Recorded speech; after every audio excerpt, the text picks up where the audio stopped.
thank you for the many, many blessings that you have given us. We thank you for the opportunity to live in this country, a country of freedom where we are free to worship, a country where we are free to come here and engage with our government, Lord, to learn and to voice our opinions.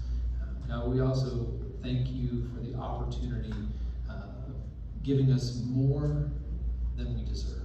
You have blessed us far beyond what we deserve in the way we act, in the way we believe, in the way we speak. We ask tonight that you would help us to have wisdom, give us eyes to hear, eyes to see and ears to hear, and that you would give us wisdom and as we listen, give us wisdom as we ask questions, give us insight. Lord, we pray for Congressman Moran as he represents us and does his best. We ask that you would give him wisdom as he goes to Washington to represent this district and to fight for freedom and to keep us safe. I pray for those men and women who are serving abroad, that you would keep them safe and bring them home safely. I pray also right now for the Texas House and Senate as they are in session, that you would keep them from going astray, that you would keep them passing the right kinds of bills and killing the wrong kinds of bills, Lord. In Jesus' name we pray. Amen. Amen. Pledge allegiance to the U.S. flag. I pledge allegiance to the flag of the United States of America and to the republic for which it stands, one nation, under God, indivisible, with liberty and justice for all. Now the state flag.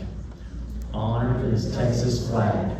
I pledge allegiance to thee, Texas, one state, under God, one and indivisible. Thank you. Okay, I see that some of you all, I noticed, have already written your questions on cards. And so, Marianne, if we need some additional cards, we want to be ready for that. Anybody that's already got your questions pre-filled out, you may, Marianne and some of the others are going to pick up the cards and I will start going through them. So now, let's talk about a couple things here. Some of you are new and haven't been to one of our meetings before. But we're glad that you're here. So, here are the rules. You absolutely can ask any question that you want to ask. Would you give your name, please? Joanne Fleming. Thank you. This is about what we do. It's not about me. But thank you for asking. I forget sometimes that not everybody knows. I've been around a while. Anyway, so what we want to do is make sure that we have order and decorum. I am big on order and decorum. And so to help us with that, sir, my order and decorum. And you know why? Because I write the check to pay for the room. Yeah. Let me just, no, I'm not going to engage with you like that, okay? Now, I'm going to tell you right now, let me finish what I was going to say. We have security here, and if anybody decides they want to be out of order and you didn't leave your crazy at home, they'll help you leave. Okay? So, I want us to have a good discussion here tonight. A good discussion. And not everybody has to agree, right? Not everybody has to agree because I believe in free speech even if I don't like the speech I'm hearing. Free speech is an important, a fundamental principle of our society. It just is. And we need to honor that. And so we're going to honor that in an orderly way so that we can make sure that as many questions as possible can be asked and the congressman can answer them. So let me tell you how we've done these town halls before is if you have a question that he needs to do a little research on. For example, there might be a bill pending in Congress that maybe he's not on a particular committee that bill originates from, and we'll be handling that bill first. And so if he needs to do some research, we're going to take your question, and Mr. Senior Advisor back there will make sure that the Congressman puts out the answers to those questions. He always does that. He's very good at doing that. So that's how we're gonna handle this. So if you have your questions ready, for the volunteers who are gonna pick up cards, please go ahead and hand your cards in. And so if we have, say, a ton of questions on what in the world's gonna happen to Social Security? Well, if we've got 15 questions on the same thing, I will probably just ask that question one time, okay? If they're different questions, yes indeed. If it's a different question, I will look for the differences and I will ask those questions. I absolutely will. And I can tell you that the Congressman is always happy to stand here as long as he needs to answer questions. Thank you. And so we do that every time we have a town hall with the Congressman, because it's important that you get to ask him the questions that you need. So I went over the security.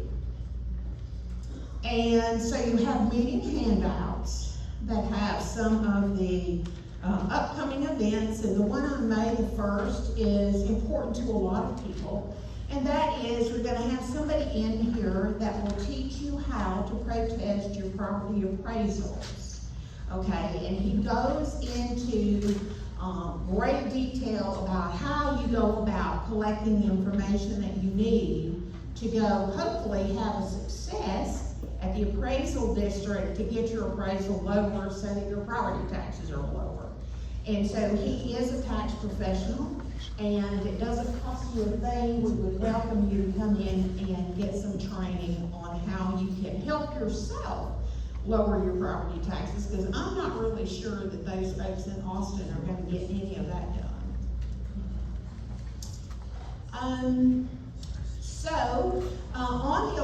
On the legislative session, we have 40 days left. 40 days left in the session, and so for those of you that were paying attention to the priorities that the voters voted for on those primary ballots, it will be interesting to see how many of those are delivered. I will say this about school choice. School choice is not what most people think it is. The bill has a lot of poison. There's a lot of poison in that bill, and I think some people are going to be very shocked to find out exactly what happened with that. Because I'm going to tell you, the one thing the people of Texas all want is they want their children to be well educated.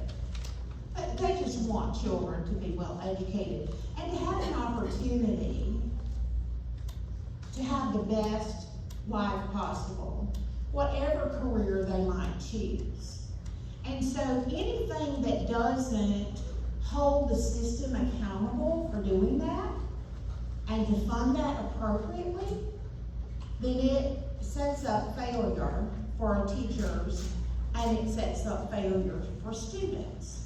So I would just invite y'all to look into the details of that as they start coming out. And I'll tell you that I think the bill could have been much improved. I don't think there's as much freedom in that bill as people might try to say is in the bill. And I also believe that some people think they're going to be eligible for the bill, for the ESAs, but they will not be eligible for them. And I think there's going to be great disappointment. So the devil, as they say, is always in the details, and I guess everybody will find out about that when they go to apply. So tonight, with your handout, I would direct your attention to the pages that Congressman Moran submitted. And they focus on his committee assignments, of course, the Tax Writing Committee, the Ways and Means Committee, and what they're doing, and it's really quite interesting. And I asked him to be sure that we focus and concentrated on the substance of the work that the Ways and Means Committee is doing, and also the Select Committee on the Chinese Communist Party, and limiting their influence in our government. And we won't even talk about the House Committee on Ethics. I don't think we have time even for that. But anyway, I would like for us to be able to focus on the things that are really important here to the people of Texas. And I don't want us, for the part that you and I engage in, we won't worry about the palace intrigue. The palace intrigue and what's going on in Washington is not nearly as important as what is happening in those tax writing committees. Thank you. Okay, so I would ask you to do one last thing, and that is to check your phones and make sure your phones are muted, please. Be a good neighbor to those sitting around you. Okay, Congressman, so if you are ready, so now again, you have these cards, and if your cards, as soon as I hand over the microphone to Congressman Moran, I will come by and pick up your cards, if you've already got your questions, and then we will take more questions throughout the evening. So thank you, Congressman, for being here. I bet you're glad to be back in Texas. Yeah. Okay? Hey, good evening, everybody. So glad to be here with you tonight. I think I got around to most of you before the evening started to shake your hand and to thank you for coming out and participating. This is a great opportunity for us to have constructive dialogue on a number of issues. If you know anything about me and you've been around me for a while, I'm pretty sure she said silence your phones just a second ago. If you know anything about me and have been to any of my meetings, you know that I love PowerPoint. I'm a PowerPoint guy. I speak through PowerPoint. So tonight I got a little PowerPoint presentation that's going to help get us started before we take questions, because I want to make sure that we set a foundation for some of the things that are happening in Washington, D.C. that you would not normally hear about on TV or at the top of the line news, no matter what news station that you watch or radio station that you listen to. Sometimes you don't hear about all the things that we're actually doing or the process that actually is taking place. And I think that that's a really important place for us to start. Before I do that, I want to remind you that I love representing the 1st District of Texas. I really do. How many of you dealt with me when I was a county judge here in Smith County? I dealt with a lot of you as a county judge. We went around and did a whole lot of forums like this on veterans issues, road and bridge issues, on budget issues. So this is the kind of setting that I really enjoy, because it's the kind of setting that provides transparency and accountability for elected officials. No matter what your viewpoint is, and Joanne, I was glad that you said that earlier, because regardless of the viewpoint, we want to be able to hear your voice and your concerns and answer your questions. We're going to focus on the federal issues tonight. I won't really get into the local questions or the state questions. Those guys got enough for what they're going to do, and our time is limited, so we're going to focus on federal issues tonight, which is what you hired me to do, right? That's exactly what you hired me to do. So let's start with our update a little bit. I want to make sure that you know a little bit about what I do on my everyday assignment in Washington, D.C., and what committees I'm on. Joanne's already mentioned to you that I'm on the Ways and Means Committee, which is the tax writing committee for Congress. It oversees tax, trade, and about half of the healthcare issues. A lot of the healthcare issues go through energy and commerce, and I'll parse that out as we get through some of the questions. I'm sure some of that will come up. But the Ways and Means Committee is the one and only committee that's actually mentioned in the Constitution. Pretty interesting fact. It's the first committee that was formed. It's the committee of jurisdiction, really, that is pushing what is your tax bill going to look like next year. And it's really important to you. We're going to get into the details and the weeds of that as we go along. I'm on 3 subcommittees: the Oversight Subcommittee, Social Security Subcommittee for Ways and Means. So we can talk about that. I'm sure we will. And Work and Welfare as well. Those are the 3 subcommittee assignments that I have on Ways and Means. I'm also on the China Select Committee, which is, they call it a select committee because most committees in Congress are appointed by a large large body, like a committee on committees effectively, but a select committee is appointed by the Speaker of the House. The China Select Committee is an important way for us to push back on China's dominance or attempt to be dominant in the world. And we've got to be able to do that. We're going to push back in a lot of different ways. So I'll tell you a little bit about what I'm doing there. And then most recently, the Speaker asked me to be one of 5 members of the Republican Party that's on a bipartisan, co-equal committee, 5 Republicans, 5 Democrats on the Ethics Committee. And that's really for us to self-govern our code of conduct that we actually approve, and we try to do that in a nonpartisan way to make sure that as people raise money and they spend money and they're doing their travel, they're doing it in a way that fits with the rules in Congress. And so when the Speaker came to me about that, that's one of those things that you don't seek out. But when he asked me to do it and said, I need somebody judicious, I need somebody that will objectively look at all the facts and then do it, apply those facts in a nonpartisan fashion, I said, I'm happy to do that for you, Speaker, because when the Speaker calls on you to fulfill your duty, you need to be able to do that for him. Let me tell you some of the things that we're working on that I've actually introduced, some of the bills that I've introduced and co-sponsored that may be of interest to you, or I think are very important issues that we need to deal with. One is on the Ways and Means Committee, the Family and Small Business Taxpayer Protection Act. You know, there's still about $80 billion out there that has not been spent yet from the Biden era that was intended originally for, you guys remember all those new agents that were going to come out? It was intended for those agents and enforcement, but it was also intended for technology upgrades and for customer service, preserving the information technology services to expedite the way we serve our customers instead of going after our taxpayers. And this bill actually says, hey, you know what? We need to, the money that's left over, we need to focus on just the information technology services and the customer service stuff.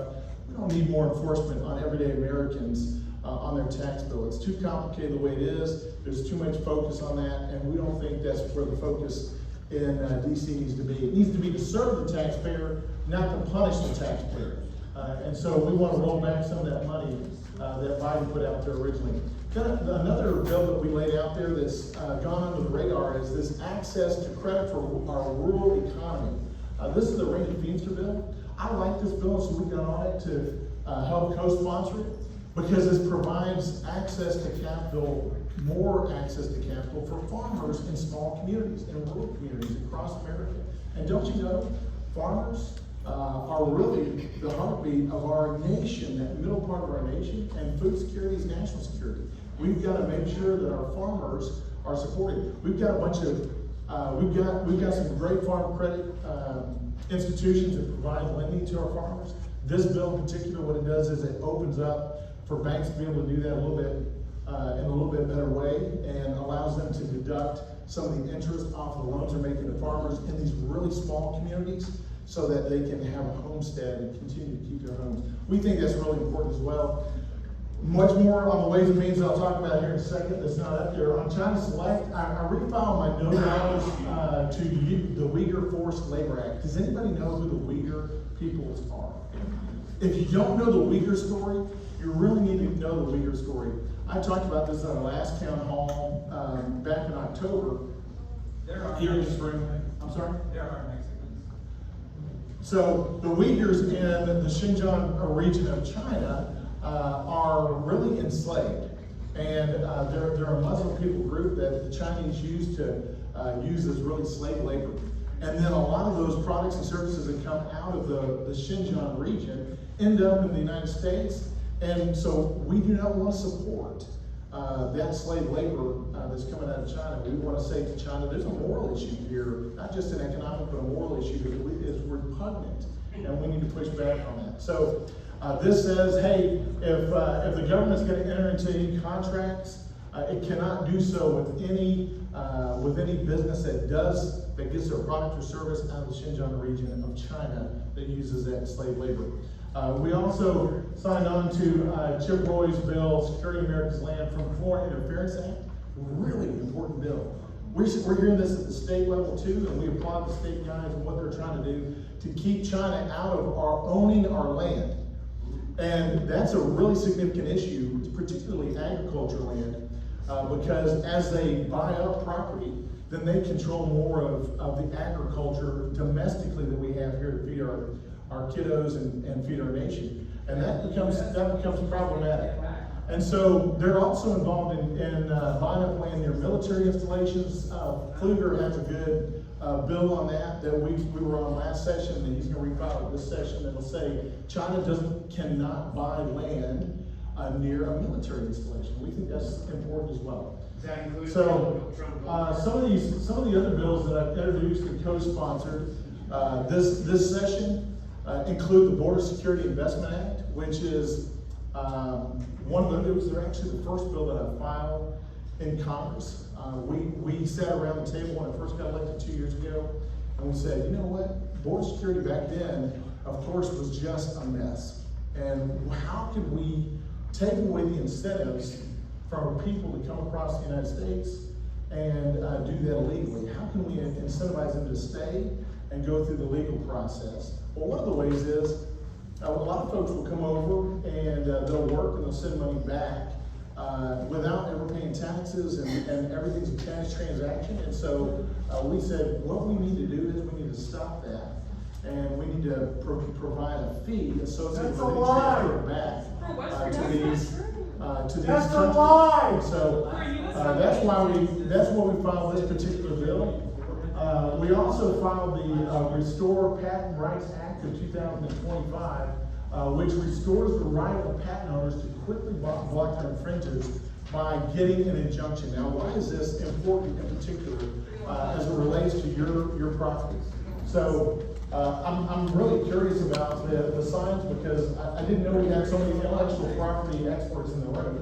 But this intellectual property bill is really important to American ingenuity, because when infringers infringe on smaller companies' patents in particular, those smaller companies really don't have the right of redress the way that they would like to have the right of redress, because there was an eBay opinion that took away almost an automatic right of injunction if you had a valid and enforceable patent, and it was found to be so after a trial. Once you got through that process, before the eBay decision, about 12 years ago or so, you actually could get a permanent injunction against that company that was infringing against you. Well, so after eBay, it became really hard for you to be able to get that injunction. Well, that made it less valuable for you to come up with a new invention, because now you couldn't protect your patent rights quite as much. That bundle of rights that you had as it relates to patent rights really was diminished. So the fair market value of your innovation went down. We want to restore that. And as a result of that, actually, a lot of people began to go overseas and hold their patents overseas and seek redress from other courts, including courts in China. Now, that's something you don't typically hear about in the news, the nightly news. It's a really technical, kind of deep issue, but we think that's really important. Also filed the Building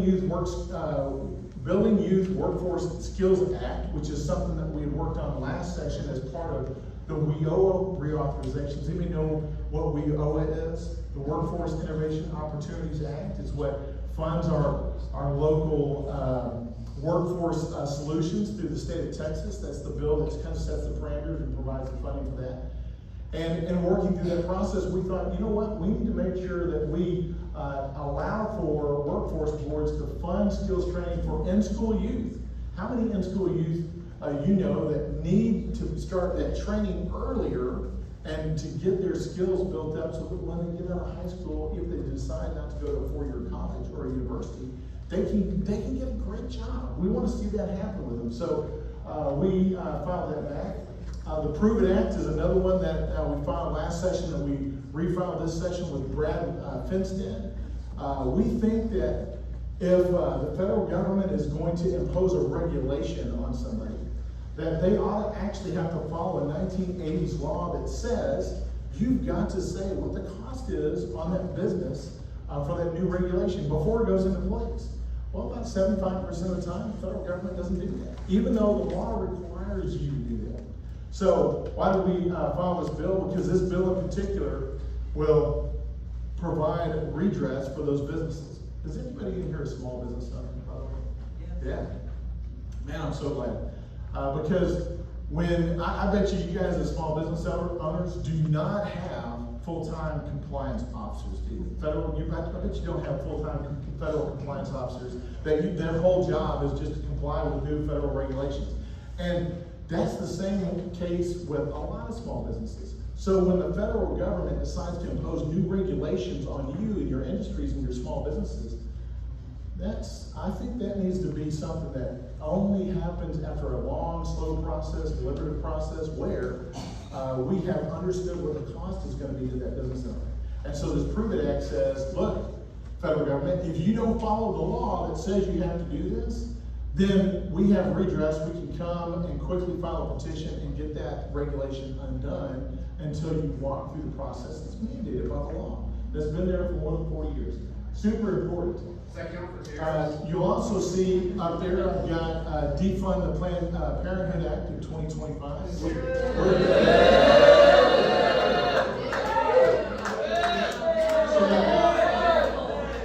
Leave women alone! I'm very proudly pro-life. Pastors are not changing. Been a really out there. for a long time. You know, it's interesting when I got elected, when I ran for office, I actually used this particular portion. I used this particular portion, then you must be in the wrong place because. No, we voted against you! You represent us! I'm happy to talk to you guys about this. I'm happy to talk to you. So, when I ran for office, I was very clear when I ran for office that I'm 100% pro-life. 100%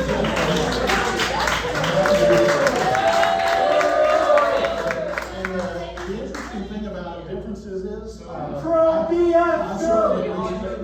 certainly respect the fact that they have a difference of opinion, but I have a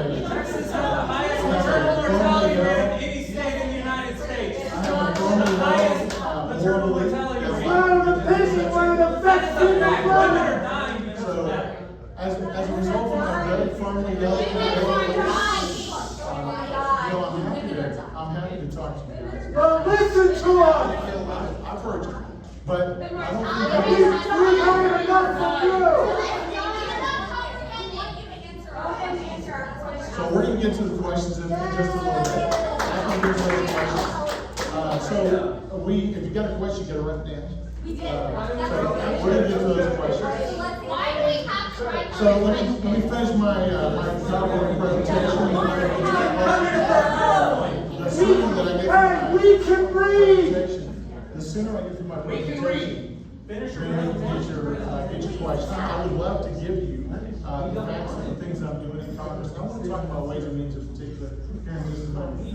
So the Defund Planned Parenthood Act of 2025 is consistent with my pro-life stance and will be consistent with my continued pro-life stance in Congress. I'm proud about that because I think every life was created by God for an equal and eternal value and purpose in this life.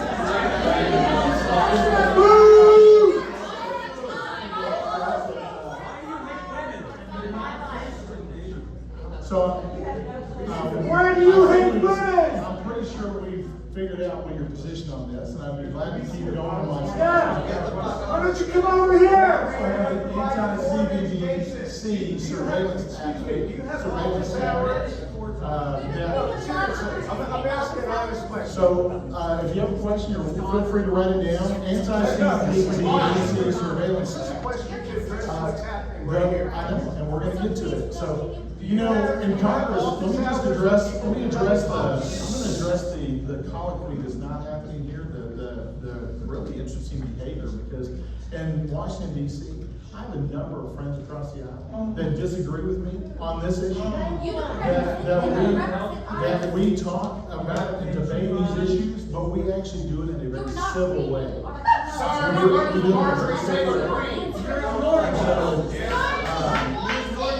said from the beginning when I started in Congress that I plan to represent the 1st District of Texas with 4 things, four value systems. Effective statesmanship, steadfast principles, humble service, and bold action. I think how we behave in this life and how we go about business actually is just as important as what we stand for, and why we do it is even more so important. And so when I'm in Congress, and those of you that dealt with me on the city level or the county level, you would know when I'm in Congress and when I debate issues substantively with folks, I've actually never treated somebody the way you guys just treated me. We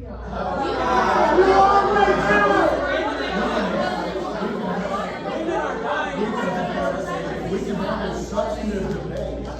We can have a substantive debate. That's a little bit negative. We can have a substantive debate. We can very similar.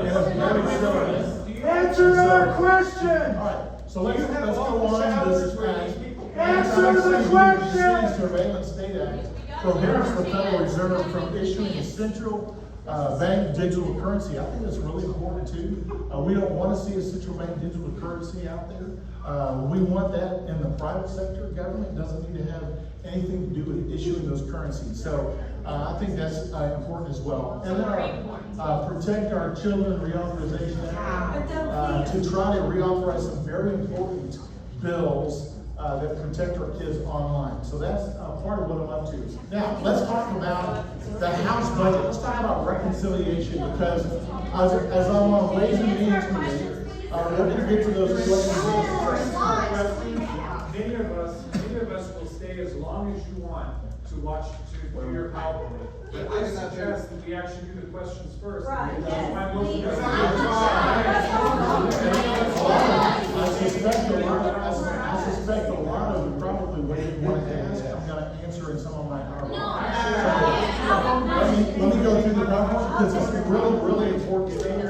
Because if you don't know about the House budget resolution and the process of reconciliation, you're going to miss out on a lot of important things that are happening this next year. Because this is really important to go through the reconciliation process. Children at home to get back to. So I actually have 2 kids at home too. I'd like to do that. So So this House budget resolution that passed recently, this is important to think about, because so many people have said things about the House budget resolution that are really untrue. And this House budget resolution that just passed in the last couple of weeks, what it does is it starts the reconciliation process. It kicks it off by saying to all the committees of jurisdiction, here are the things that we need you to do. Either you can you have to reduce for Agriculture Committee, reduce your spending by $230 billion, or for example, when it gets to Ways and Means, where I'm on, it says you can go up to $4.5 trillion.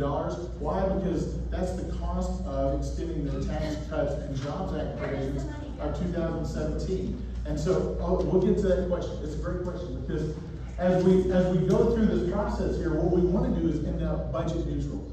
Deficit neutral at the end of the day. We don't want to spend more money than what's coming in for the government. That's what's happened for decades, right? That's what's happened for many years. That's over $37 trillion worth of debt. So we don't want that. You see the amounts that are designated for each one of the committees of jurisdiction for them to actually come back then and do their work, which is what's going to happen now that we pass that resolution. And in the next month, we'll do all that work, and then we'll go through that in a very public forum, put that out for debate on each committee by committee, and then that goes back to the budget committee, and then they have more debate with the consolidated bills from every one of those committees of jurisdiction, and then they end up, here's that process, then it ends up on the House floor, and then we have more debate on it. So there is tons of public debate ahead for each one of those issues.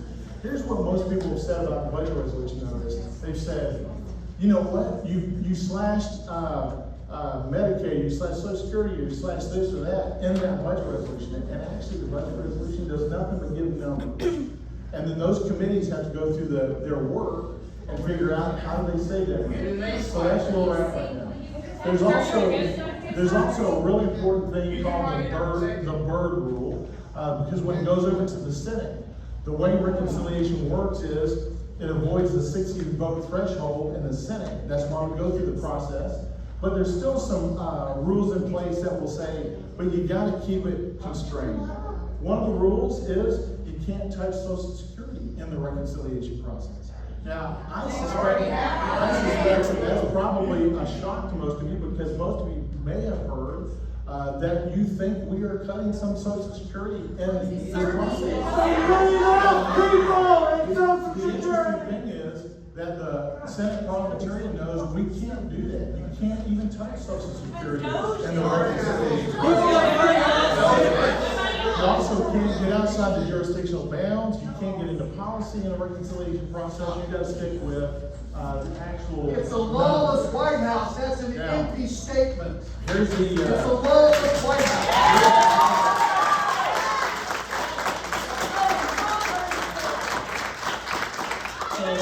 This is the problem we're trying to solve right here. We're trying to solve the annual spending problem and the overall deficit problem, because as you can see,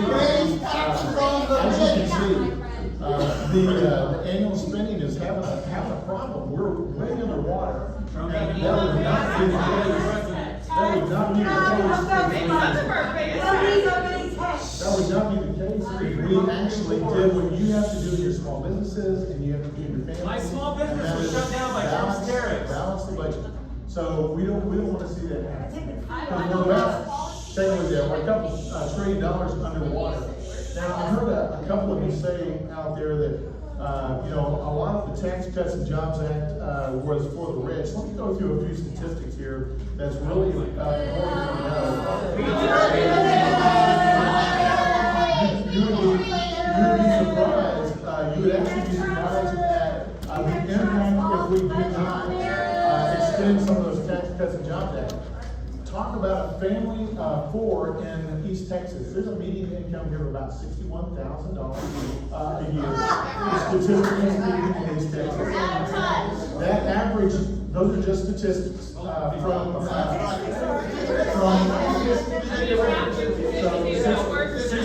family making $61,000 a year would see a tax increase next year if we did nothing of about $1,142. Representative, do you support giving tax cuts to So millionaires? we're gonna keep going through this stuff, and we're gonna answer it. I believe in tax cuts, by the way, for everyone. I think the lower the taxes are, the higher the revenue. And there is.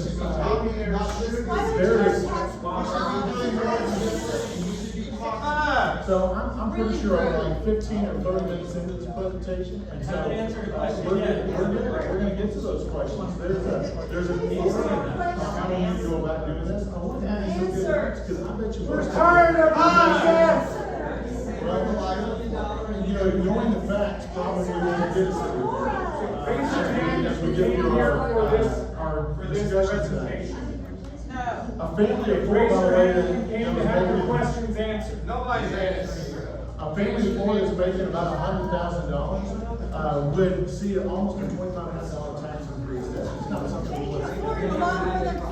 Those small businesses that you guys mentioned earlier, if you're a pass-through entity, how many of you use pass-through entities?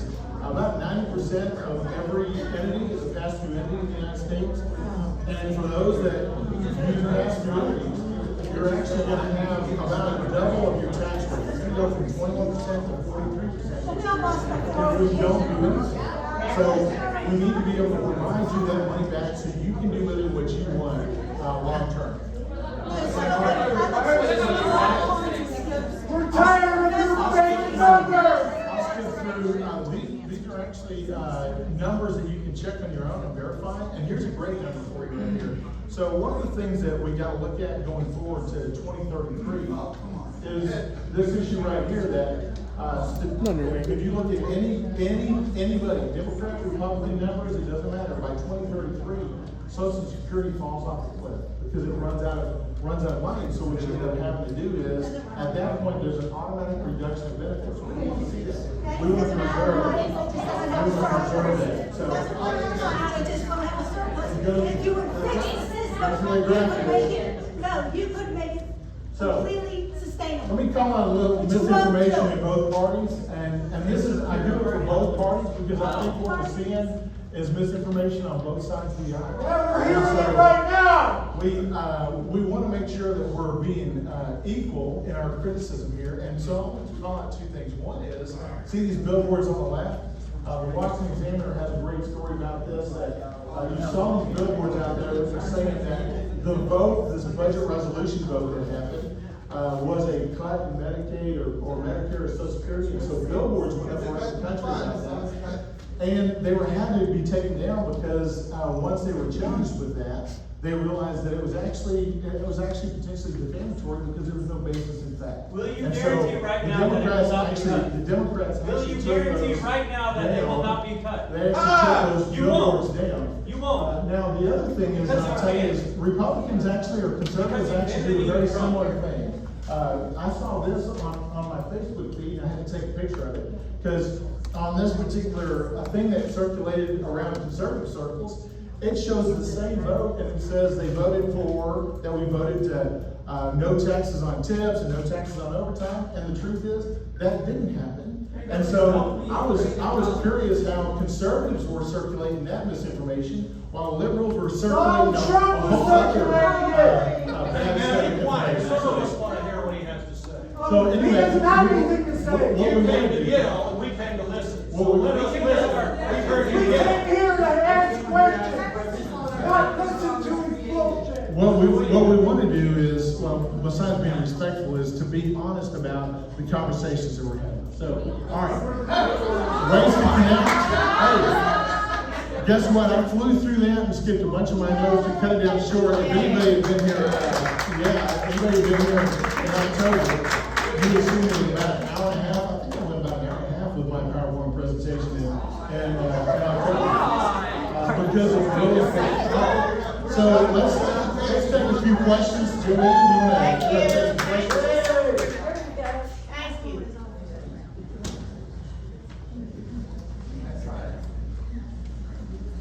Sure, I need to move your stuff out of the way, because I got all these cards here. Are we gonna mark? They would just raise the tax limit on Social Security from 120. Okay, the first question. If the Department of Education gets dismantled, it will increase the size of the caseloads of students that each teacher has per class period. If we can expect the volume of classrooms to go up, how can we expect the pay of our teachers to go up when their paychecks mostly depend on federal funding? Also, this is the second part to that, how can we ensure that each student receives quality education when one-on-one time with the teacher will be almost impossible to manage? Well, I'm gonna shock you with this answer, but the Department of Education didn't come around until 1980. You guys remember that? Yes. Before 1980, we did not have a federal Department of Education, and guess what? Our education worked a whole lot better.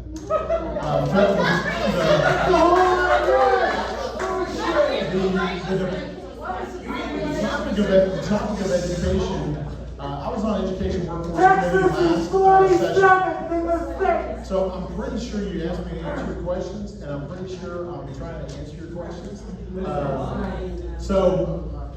The Department of Education at the federal level really does not help your students at the local level. More local authority and more state authority would be better. And in fact, it's the state's responsibility to take care of education. I'm actually proud to have a bill that calls for the liquidation of the Department of Education over time. We filed that bill this session. We worked on it for about 2 years.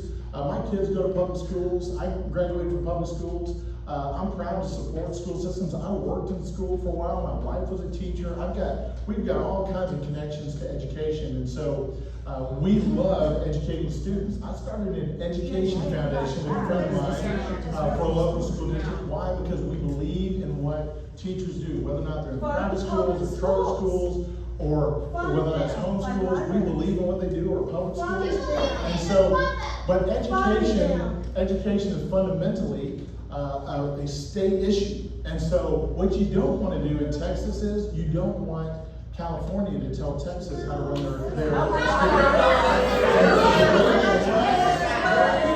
Listen, the way that happens only happens if the federal government is in the middle of it, because those policies come up from states like California that go to DC, and people in DC somehow think that they can tell everybody else what to do. I would rather give that authority back to you at the local level. I would rather give it back to you at the state level so that you guys can figure out in your school district what is best for you. Schools are And state rights issues.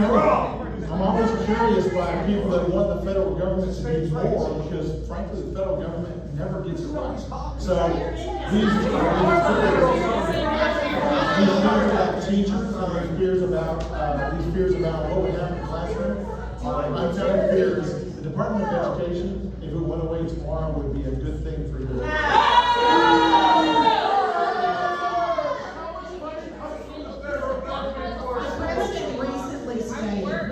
Give everyone a trial. It would take 200 years. Suggesting due process isn't feasible for deportations. Simultaneously, his counterterrorism advisor, Sebastian Gorka, implied that Americans advocating for due process are aiding and abetting terrorists. Do you agree with these stances? Should defending constitutional rights now be considered a criminal act? Donald Trump wrote that. Let me read it. I really want to hear what he has to say. Wait a minute. Listen, I'm a Democrat. I don't like to hear what he has to say.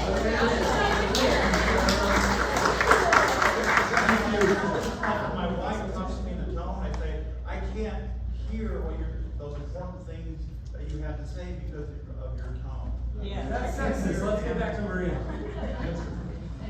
Thank you. So listen, on the immigration issue, I'm really glad to see President Trump actually exerting the authority that needs to be exerted to enforce the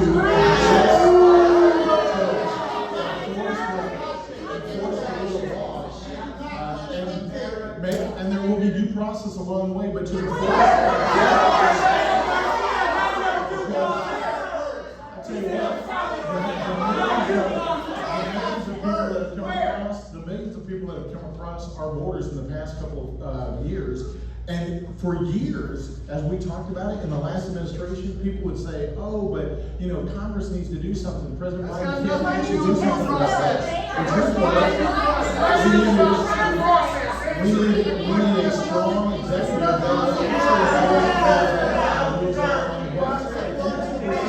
So I applaud the efforts to try to get it back to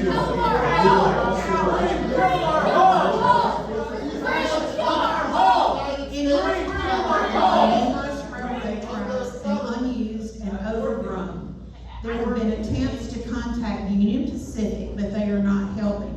What can you do, and are you willing to help, because this is a community eyesore? Yeah, if it's a need to contact Union Pacific on railroads about that issue, if you haven't been able to get through, somebody just needs to call whoever asked that question, just call my district office, and we're happy to try to facilitate that communication to UP. I didn't get the answer from the due process. Like, I'm seriously extraordinarily concerned about when is it okay for them to not get due process.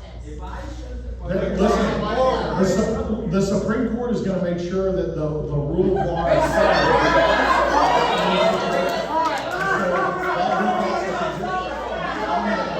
Question, you guys make sure that just go to my district office and we'll help facilitate that. Moran, thank you so much for meeting with us. I know that a lot of reps aren't willing to go to town halls, and I appreciate your time. My son Jamie is in prison here in Texas. He is serving a 3-year sentence, but he did not receive the death penalty. However, he is in conditions that Judge Robert Pittman recently ruled are unconstitutional. During the summer, temperatures reach 110 to 120 degrees in his cell. My son and the other inmates have no AC and are forced to regularly flood the toilets in their cells in order to lay in that water on their concrete floors, just so they can regulate their body temperatures. Bills addressing this are pending in hearings. Could you please help us? Well, that's an Article 3 question. The court that's overseeing that particular criminal case is the one that's going to have to deal with that. That's a separation of powers issue that we're not going to get involved in. We gotta go to the due process. We have to say something about about due process. I'm a pardoned January 6th defendant. I received no due process. I received no due process. No. And he needs to answer that question. I should. But y'all are asking good questions and he's not answering them. Due process is a big question and y'all are right. Everybody's right about due process. As a judge, he should be answering that. I am illegal. I am here. I'm a United States Marine Corps veteran. I am a United States Marine Corps veteran. I'm here legally. And I received no due process and he never came to see me. Congressman Louis Gohmert came to see me in jail in D.C. But I reached out to him and my family reached out to him multiple times and you never came to visit me. You never answered my mom back. You never answered my father back. You didn't care about my due process rights. I was pardoned because I didn't receive due process, and you're still not answering these questions. 4 years in prison, and you don't care. And I came through your court system and was not given an extradition hearing to D.C. So, I was never given an extradition hearing. I'm a Republican. I'm a Trump supporter. I was in jail for 4 years for January 6th. There's no due process in this country. And he doesn't care. The law don't care either. They'll arrest me and take me to jail right now just to do it, and I won't get any due process. That is a big question. Let's go, man. Until there's due process, there's nothing in this country. And that's why I'm running for Congress here in Texas 1 against Congressman Moran. Because everybody in here deserves due process. Everybody in here deserves to have your questions heard. You're not having your questions heard. These are all your constituents, Republicans and Democrats, sir. It's time to go. Come on, man. Y'all deserve better. Everybody deserves better. And Ryan didn't make sure that you get The question was about a state issue, not a federal issue, and so that's a state issue. Give us the microphone! What steps will you take to ensure freedom of press? Well, I think that we have plenty of freedom of press in this country. We've seen just a plethora of outlets that can engage on a number of different platforms, and so I know there's a change going from our traditional press to more of the social media outlets, but I see a lot of free press, even from just What line does President Trump have to cross before you say enough?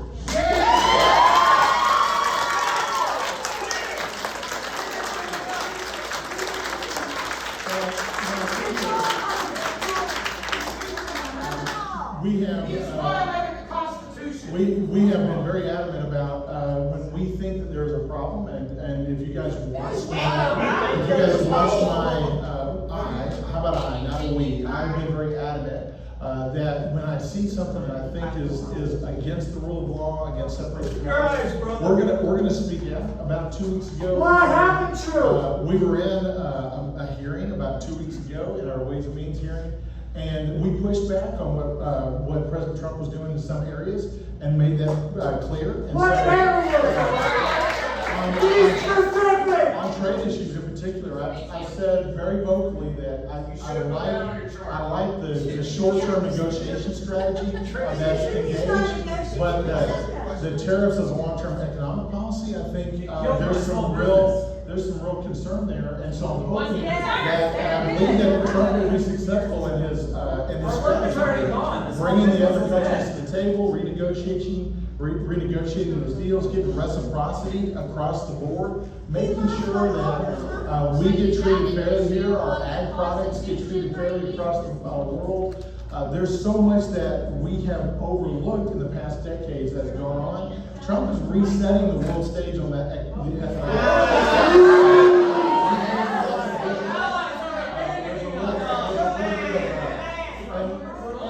By the way, our allies are not abandoning us.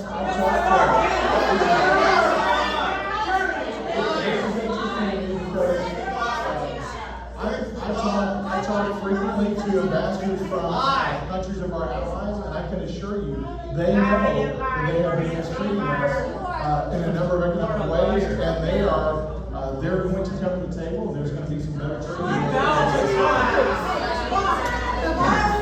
I am very concerned about the drastic cuts in foreign aid, food and vaccines from USAID. I want to know how Congress is going to restore these needed funds and also protect the work of the National Institutes of Health. I'm gonna tell you, I mean, with a lot of what you've seen out there in these agencies, we are gonna have disagreements on what should money be spent on and what it should not be spent on. Not And books, these are two not in books. particular that I think we are gonna disagree on, because there's been some really, You don't have measles. that we should not be spending money in certain areas. Now, here's what's happening when we talk about the agencies and the weekends. It's kind of like spring cleaning. You gotta take stuff off the garage. You gotta clean up the whole garage. You gotta look at all of it. It's not a garage, it's a There's a bunch of classroom. stuff that needs to go to the dump, and then there's a bunch of People are stuff dying. that is good that you can put back in. Kids are going hungry and you say you're pro-life. Cleaning, well, that's not happening. Democrats and Republicans both, Putting children they just on the sweep street. around things, but they don't actually get a deep clean going, and what we're seeing now is a deep clean in these areas. When you see it resettle, I think you're gonna see a lot of good stuff put back in, and bad stuff back up to the You're dump. losing with the analogy. How will you help women be able to afford passports if they need them as part of the required documentation needed for marriage?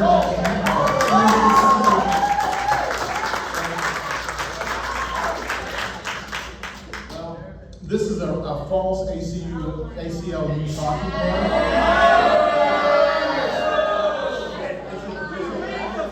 It's a rabbit trail. It's a rabbit trail that is throwing up trails of things that are not going to happen. We read the And bill. so I did read the bill, and so I think your fears in that regard are not well founded. It's not gonna happen. We were really glad to support the SAVE Act because frankly, we don't need people that are not citizens of the United States voting.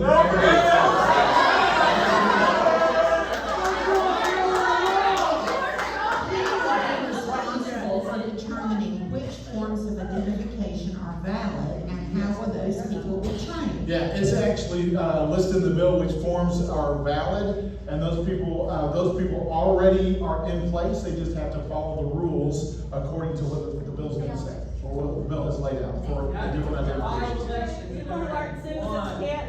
Thank you for sponsoring legislation to protect the Uyghurs. What are you doing to protect the rights of American citizens and legal residents and immigrants? Oh, yeah. So, we really work on behalf of you guys here in the Northeast Texas region, the 1st District of Texas, to make sure that you get more liberty and to protect your rights. What does that mean? What does more liberty mean? More liberty, lots of things more liberty means. Only the rights you want. Because we want you guys to be able to stop where that money goes and what you see.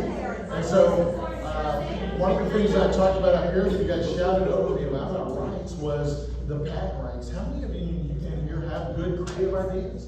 My small business was shut down by Trump's tariffs. That doesn't matter anymore. Protecting innovation, which we're one of the leaders in Congress in intellectual property rights. That kind of stuff, I think, goes a long way. We also filed a bill called the No Fake. We were one of the original co-sponsors of the No Fakes Act.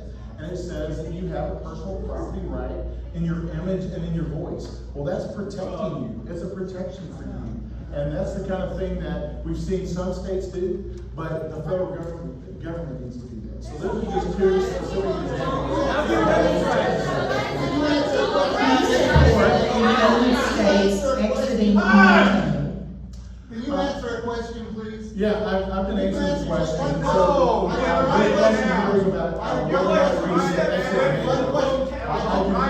actually do not support us exiting NATO. People here have questions, they would want to have their questions answered. We don't care what's on the. Well, I care because these people wrote their questions down.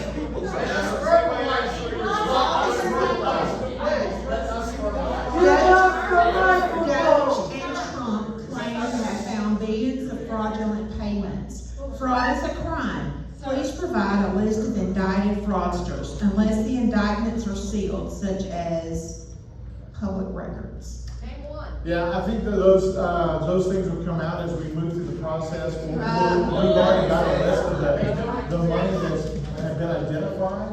But fraud is a crime, and the law enforcement portion of the executive branch will move forward with prosecuting those that have engaged in fraud. One of the things that we did just a couple of weeks ago was we passed a law, and we passed a bill that's going to get signed into law that extends the statute of limitations for those that have committed fraud related to monies that went out during COVID. Well, that time frame was coming up, and that statute of limitations was going to end here in a couple of weeks, but there were still a bunch of cases, more than 100,000 cases out there, so we extended that statute of limitations out for another 5 years, because the executive branch, which is the law enforcement arm of government, right? That's what they do, they enforce the law.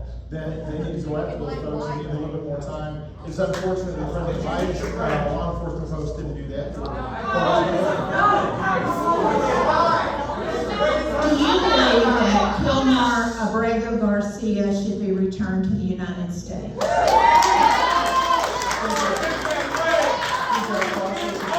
process is going to work itself out through the courts. So when it works out, we're going to make sure that the rule of law is followed, and that the entire process ensures that he gets the due process. As a member of the Ethics Committee, we support the bipartisan bill that would stop Congress members from trading stocks while holding office. And by the way, I don't trade stocks, and I haven't since I've been in Congress, and I'm happy to support that bill. Why has Congress surrendered their Article 1 role in setting tariffs to the president? And number 2, why has Congress resorted to trickery and gimmicks to pass the extension of the failed 2017 tax cuts? Well, I can assure you there's no trickery or gimmicks to it. To extending the Tax Cuts and Jobs Act. I showed you the process earlier. It's a very extensive process, and it's a very transparent process. And in order to get something actually passed through, you have to go through a number of different steps. What was the first question? Executive orders. On the Article 1 powers on tariffs. So you guys probably saw the executive order was issued. There's some different sections that give the president authority. Section 232 is one that Biden and Trump both used for a number of years on steel and tariffs. But there's a law called IEPA, which is emergency powers to the president to be able to issue orders like this as well. And so that's how he had the executive authority to do that. Long term, Everything's an emergency with that guy. If they stay in place long term, I think you're going to have to see congressional action on that.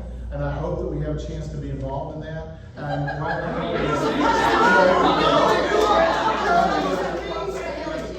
when we get to that process long term, in the short term, So you have no plan? IEPA provided the authority for him to do that.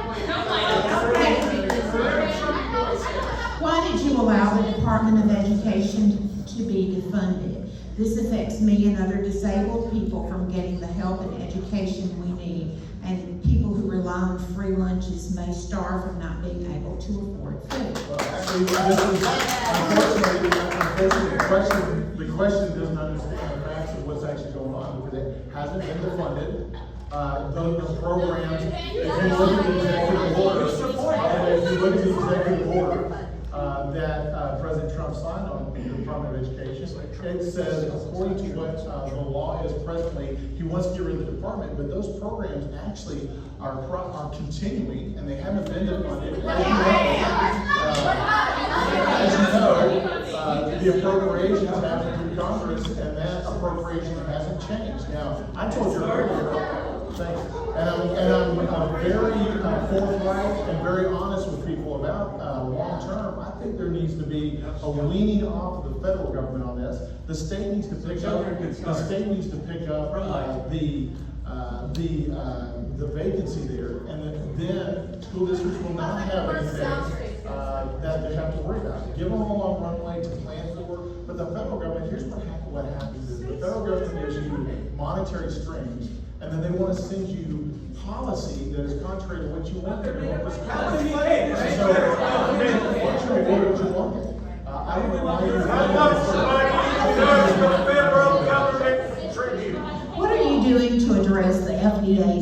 default on milk testing and that food and health safety standards are upheld.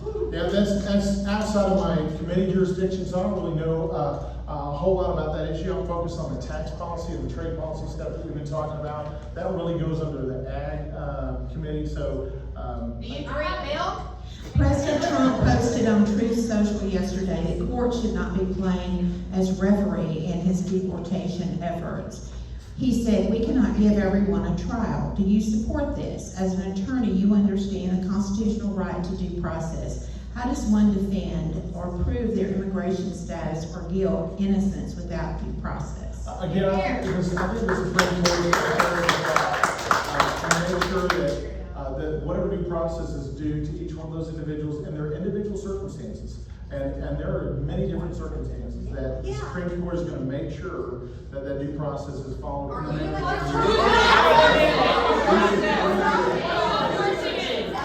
a member of the House Ethics Committee, do you support an investigation of whether or not insider trading occurred by House members as a result of President Trump's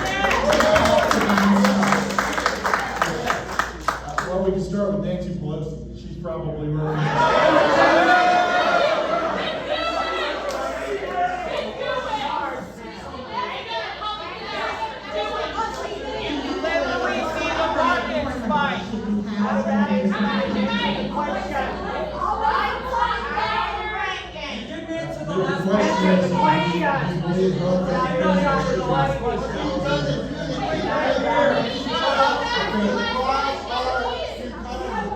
Do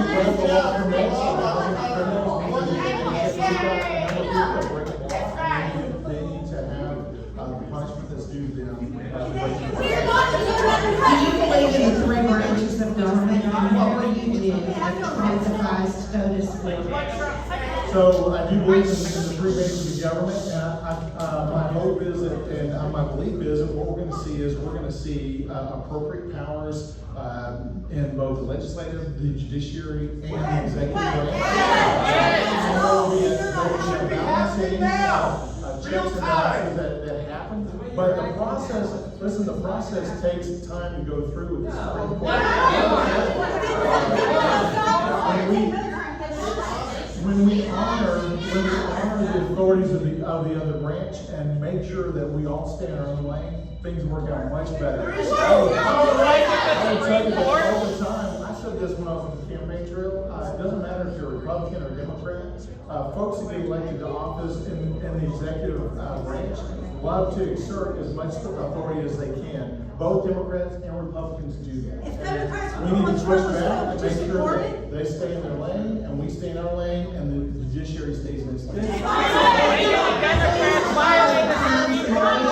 You would reach across the aisle and compromise with Democrats. And what can you do for a retired Texas public school teacher who is living on a very modest teacher pension and who is deeply concerned about what is being done to the Department of Education?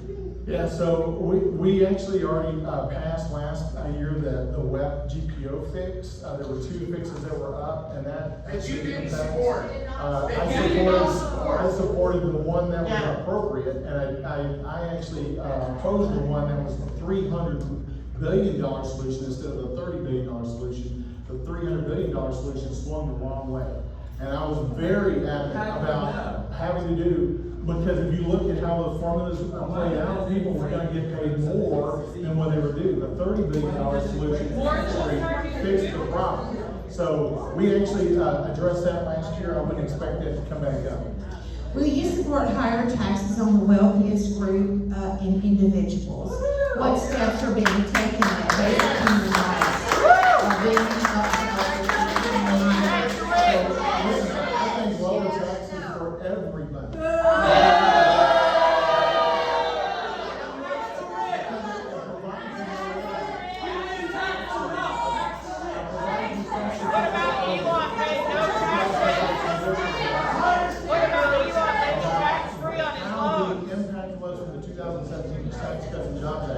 And most of the positive impact occurred from the working families. Those Trickle down, that's how it works.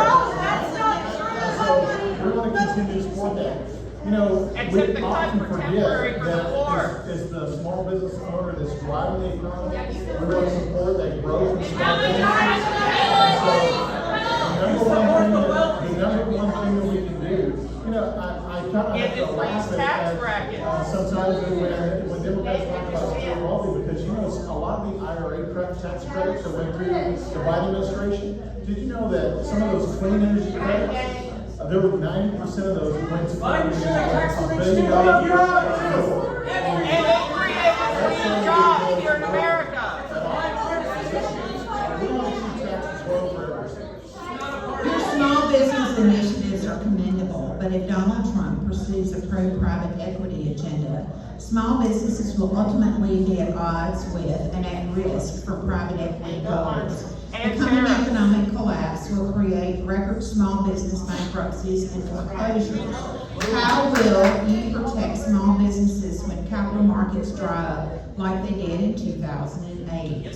Oh, you know what? You give them back more money. And you know how to do that? Section 199A, which is set to expire. And if you don't know what Section 199A is, talk to your accountant about this, because for small businesses, this is critical. Really critical. So small, I'll define it in this way. If you're a pass-through entity, which means if you're a sole proprietor, a partnership, an LLC, an S corporation, doesn't matter what size you are from revenue. If you're one of those businesses, and most of those are small businesses, however you want to define it, if you're one of those pass-through entities that files taxes in that way, what happens is there's a qualified business deduction that is under Section 199A that gives your tax rate, effective tax rate down from 43% to 21%. That's less than the tariffs. And if we don't do it, if we don't do anything between now and next year, if we do not pass a Tax Cuts and Jobs Act extension, then those of you that have a pass-through entity, your actual effective rate moves from 21% to 43%. That is not the way to support small business. That's not the tariff. And It doesn't C address the corporations tariffs either. already have their 21% locked in. So those are the large corporations. So we want to make sure to protect the small business owner and continue Section 199A and actually make it permanent, so your taxes remain low. I guarantee you, the people in this room, Doesn't say on the tariffs. your business owner. That Congress is letting go through. You are a Republican, but your life is more than just the GOP. Your values are unique. Even in the ultimate alliance of marriage, each partner has their own Wow, you're so differences. amazing. In politics, there are party alliances, but you are an individual. When your convictions, preferences, and party collide into a conflicting decision, does the Constitution overpower your own personal convictions? Calm our fears tonight, we are scared. So, I said from the time that I started running for office that I made my decisions based on principles. That's constitutional and moral principles, and I think those two align. Our Constitution was founded on a Judeo-Christian ethic. And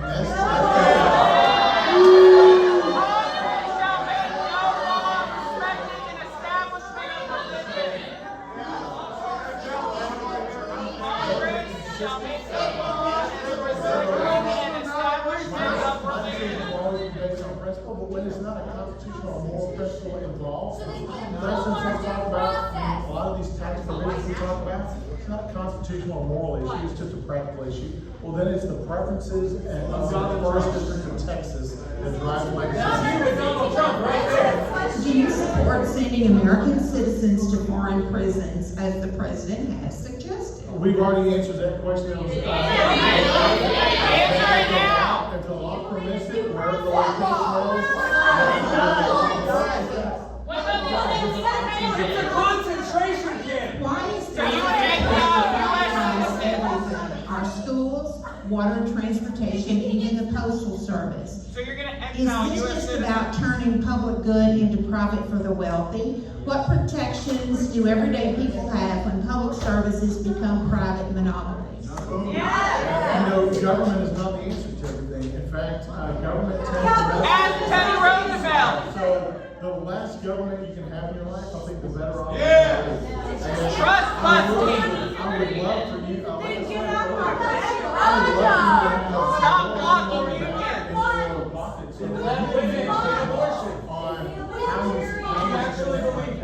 you You know that was my thing. You can't believe what you're to Energy and Commerce, Medicaid, $880 billion over 8 years. What are you doing to protect our most vulnerable population to ensure they continue to receive quality care with dignity? Yeah, it's a great question because when we talk about the Energy and Commerce, $880 billion that are out there, there's a lot of opportunity and options for them to get to $880 billion without cutting the benefits of Medicaid.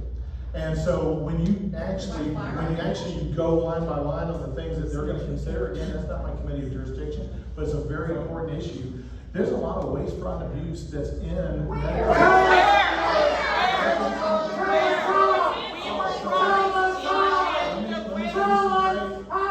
We were promised $1 trillion in waste, and we've barely gotten 10 times. So let me start Elon with promised example tell number- us how. Let me start with example number 1. Okay. You know, Biden actually changed.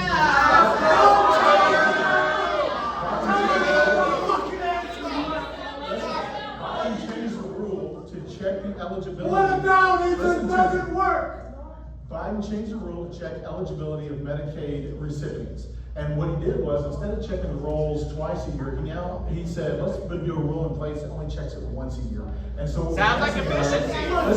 Listen, what was happening was people would either falsify their income or Prove it! listen, or Prove they, it! or they You said have no they proof of had that. it. There is lots of You proof. have no They proof of then, You got no proof. Fuck you! They would Fuck you! specific answers on this. He needs to be removed. Here's what they would do is they would apply for Medicaid. Sometimes they were appropriately eligible, but because it didn't check for a full year, if their income changed in month 2 or 3, they stayed on those rolls for 8, 9, 10 months when they were not. Why would check them every second? Listen, that drives the cost way up. Why do we check them every day, every second? Those people are not qualified, so you can save hundreds of billions of dollars. I can look at this there in 5 days.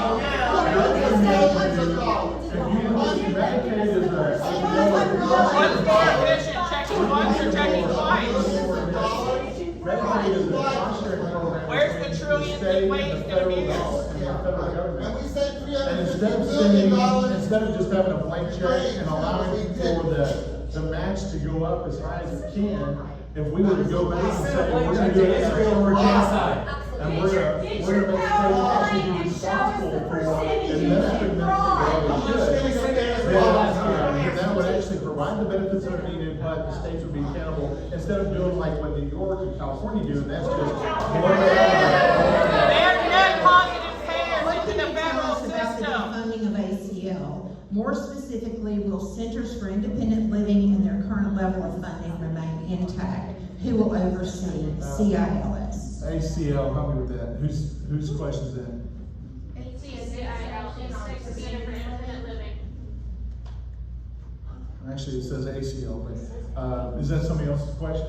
All right, so here's, I don't know specifically about that funding issue. I'm happy for you to call my district and office and we can track that down. Here's one of the things that's I think a difference of opinion probably between me and some of you guys is. Look, the federal government should not be the source of all the revenue for every good cause in this fund. It should not. There's a lot of They're the good only causes. organization. One of the things that I say often to folks is, look, I want to give you liberty for a number of reasons. One is liberty leads to Then support the prosperity, Constitution. and with that prosperity, then hopefully that leads to generosity. Because I actually want you guys to have money in your pocket, so what you can do is say, you know what? The group, the cause, the entity that's most important to me, here's where I'm going to put my dollars. You get a choice of which monopoly you buy from. All of the deaths and resulting illnesses from cuts by Doge, USAID, Medicare, HHS, all departments that result in death or furthering illness. How do you deal with that as a Christian? Well, we haven't seen those cuts, and we haven't seen, like, when you mentioned Medicaid right there. And so I would be shocked if by the premise of that question, We value every life. What about the HIV/AIDS or Every USAID? And we want to make sure What that about we all the AIDS provide prevention? a government institution that allows for the institutions of economy and the family institution and the faith You don't care about institutions to do those things that need to be done on a local level. And that's the family is the wrong race. Promote sensitive data, including social security numbers and tax payment information. Now RFK Jr. is proposing an autism registry with private health info. How will you protect your constituents' data? Yeah, I think privacy is a really big issue, and we need to continue to make sure that the executive branch is following the law and all of their access. How about you just keep it moving? We've already had some hearings and ways of managing that this issue came up quite a bit. And so if you follow those hearings and those questions, you'll see that we are making sure that there's accountability when things get out of hand. So we Can you register give all us an 50 update people. on the And then send them down improvements in the Salvador? military Good. since President Trump put Pete Hegseth in charge? Interrupt. DUI hire. Whiskey head sent man suffering go. Are you in the DUI hire? Has said the Trump on the job. Trump tweeting.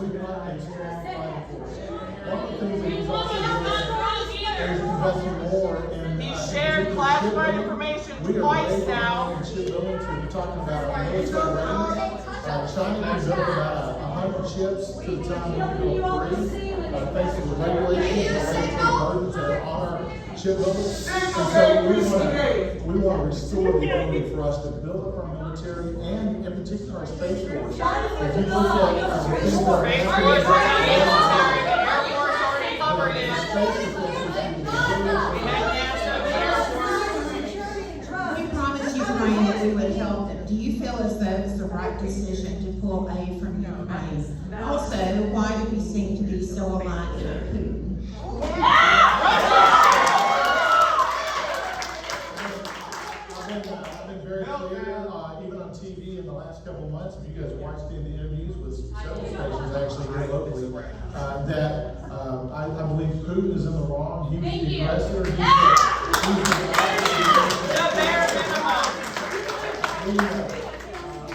I've made that stance clear and consistent since I've been in Congress, and if you follow me, you know that. Thank you. That's not a secret out there. And we've had lots of discussions with a lot of people about that issue, both publicly and privately about that.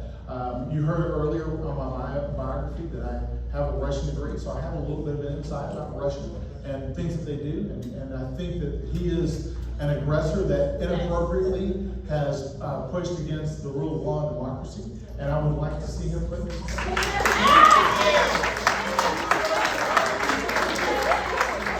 If legislators must sign $1.5 Enforce the trillion Budapest spending memorandum. cuts, why does the legislation include increased limits for deficit and national debt estimates after 10 years of $50 trillion? Half of that amount to cut is in energy and commerce, where Social Security is funded and managed in the Commerce Committee. Please promise no cuts to Social Security. Can you So, go back I'll to your start with- PowerPoint for real? This is not a policy thing, but I was actually had a curious question about that budget thing because it looked like you're trying to reduce everything but 2 things, and I wasn't sure if I'm reading that right. Yeah, I saw that Oh, too. yeah. But So, it's no, it's a great question. That's why I was trying to explain this, Yeah. because I know if you're not involved in the reconciliation process, it gets confusing. So what we want to be able to do is there's an overall like $1.5 trillion in cuts over 10 years that we're trying to save. And then we want to make it deficit neutral in the reconciliation process. Ways and Means has this CBO score here of $4.5 trillion. Right. Because CBO has assigned that score as the cost of continuing the Tax Cuts and Jobs Act. Right, but And I we'll thought see. Why is the military the lowest one on Right, there? my question is, I thought we were broke. And And so like, that's why why it's do a we have deficit it? neutral. And actually what happens is, it provides growth, and it's deficit neutral because the cuts actually provide growth, which is what they did after 2017. When you cut the tax, when you cut the taxes in 2017, in 18 and 19, we actually saw real wages go up faster and more than we had seen in more than 40 years. And that was a result of the cuts that came.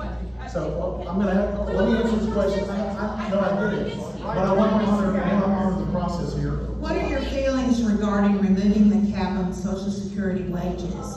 If not, what do you propose to save Social Security? Yeah, so, and the last question you mentioned Social Security too. By the way, it's not Energy and Commerce, it's Ways and Means that has Social Security. And as I mentioned at the very beginning, during the reconciliation process, Social Security by rule cannot be touched. And so when you see all this process here, you can't touch Social Security in the reconciliation process. Long term, I mentioned to you, that's why I showed you this graph. This is really important. Long term, you have to find a solution to Social Security because we want to preserve it. Then why are we hurting the bond market? In order to do that before we get to 2033, we've got to start making decisions and have great discussion in the future years. But I can assure you this, the president has said, and I can tell you talking to my colleagues, we're not going to touch the Social Security benefits of people that are on them today. We're not going to do that. No. You're just going to start over everyone else. But what we need to do is, for your kids and my kids and the next generation, we've got to change. Then why are we paying into it? We've got to change so that it's there when we get there. Why are we also producing? What measures are in place to ensure adequate funds will be available to address the mental health needs of those with low income or are uninsured? This is a very specific question on more generally healthcare related issues, and that's why I talked about Medicaid benefits not going away. The president has actually said that to us quite clearly that he doesn't want to impact the benefits. He also said we're getting worse, and now we don't, and now we are, and then we're not. The president is going to go so should be there and make it more efficient. But for those that need it, we want to make sure that that's there, including for mental health. And by the way, I was on the State Judicial Commission on mental health. They did a lot of mental health here in the county level. It's really important to me. I've spoken on that issue for a number of years, and those that know me for the last 10 years know that I've spent a lot of time in that area. It's very important that we attack it. I'll tell you, one of the things that I think gets overlooked in the mental health area is we need to make sure to preserve the institution of the family. Because the institution of the You are the reason trans kids commit suicide. You are. Are you concerned about how the world views America? Are you okay with Trump alienating our allies with tariffs and threats? And destroying the bond market. I know that this is a liberal talking point. Listen, I know that this is a liberal talking point, but he's not alienating them because I Why are they dropping our bonds then? Why is the yen going up? Why is the euro going up? actually, Why is the European currency increasing while ours is decreasing? EU Parliament, so I talked with a number of, particularly EU ambassadors and foreign ministers, and they recognize that They're dropping our bonds. Our bond market is going skyrocketing. they recognize the need for resetting, and they've come to the table. We're going to get it reset. And once it's reset, I think Except they tariffed us. They 35% tariffed us. President Trump's tariffs are killing the stock market and our retirement savings. Why won't And you he's support inside the the trading with them. bipartisan Senate legislation for Congress to take back control? Stop abdicating your power. Folks, over the past few months is relax, don't react, because Now's the time to react.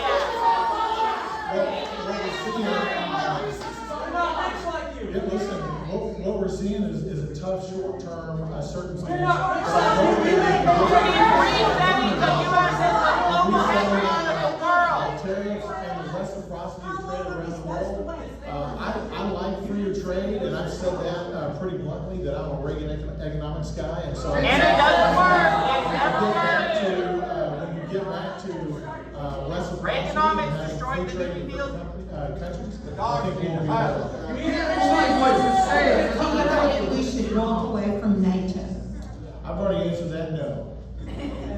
How do you justify funding school voucher bills when many counties in Texas have no private schools? And how would these counties benefit from the So, bills? I told you earlier, that's a state issue, the state legislature is dealing with the voucher system. You can talk to the Austin guys about that. Do you agree with the Trump administration that the Supreme Court voted in their favor 9-0 to keep, I can't see. Oh, yes, okay. In El Salvador's prison. So we've Everybody already knows answered, they we've already voted. answered the Listen, I have great faith in the Supreme Court that they're gonna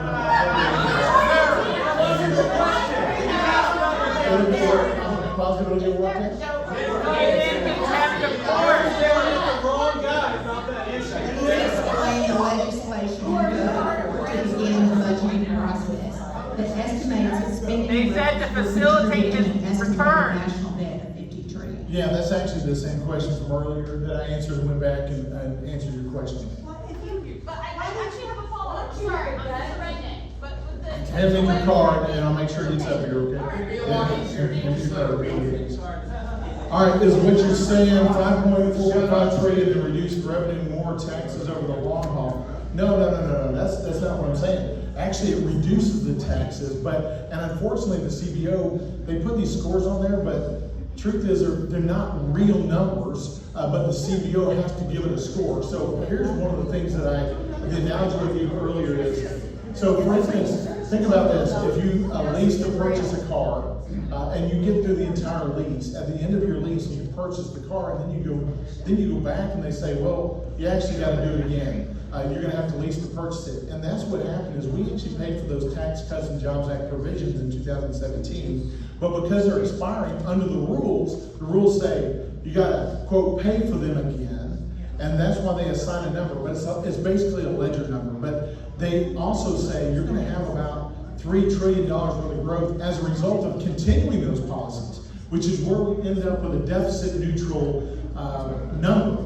The 1.5 trillion in cuts and the 3 trillion in growth. So the trickle down, you're saying that you think that the trickle down is gonna cause an increase in wealth in our country, which would then help reduce the deficit? Is that the theory? What we're saying is economic growth, and let me give you a couple examples of that, because there's this thing called inversions where companies decide to either go overseas or stay here. Before the 2017 Tax Cuts and Jobs Act, we had 28 inversions where companies actually just picked up and said, you know what, we're going overseas. And then when the Tax Cuts and Jobs Act passed, since then, you know how many inversions we had? 0. Because companies decide to stay here and invest here and have more jobs here. That's what we want to see. There were a couple of other provisions like fitting. The economy is fueled by consumers, not producers. Actually has to do with your intangibles. Like we talked about earlier, your intellectual property. Companies, even if they have their physical operations here, sometimes they hold their intangible property overseas. And so in the 2017 Tax Cuts and Jobs Act, we provided tax incentives for them to bring it here. And you know what happened? Our revenue went through the roof. Why? Because we didn't have those assets in the country to tax before. And because we lowered our rate, and it was about 13%, we said, if you'll bring your assets back here, you'll have a lower rate than what you're paying to another country. And as a result, revenues went up. And so that's the kind of tax policy that provides economic growth. And we had the biggest What are the chances of the recently introduced term limits bill ultimately being passed? We actually tried to do this last session. I was a co-sponsor to that bill, and it didn't pass out of judiciary. I don't know what happened in judiciary. We need term limits. You voted for continuing appropriations which cost taxpayers $3,193 per household. We didn't weigh in on it and didn't know what was in it. These omnibus spending bills should be broken into single items so that people have oversight. This is why we are bankrupt at $37 trillion in debt. Yes. So I agree that we need to pass appropriations bills and not continue resolutions. It's just not the way to go. It doesn't help with our policy, with our long-term planning, particularly with our military. It's not good. Both Republicans and Democrats have failed in that regard in the last 25 years. And so we actually do need to do appropriations more effectively and through the 12 bill appropriations process. I agree with that. Thank you. A lot of them are on tariffs left. Let's see, this might be.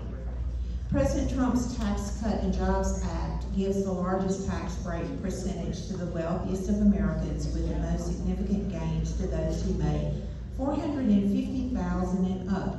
Middle-class families receive modest relief, while lower-income households saw smaller changes. How do you justify giving the bulk of tax relief to the wealthiest in this country? Yeah, well,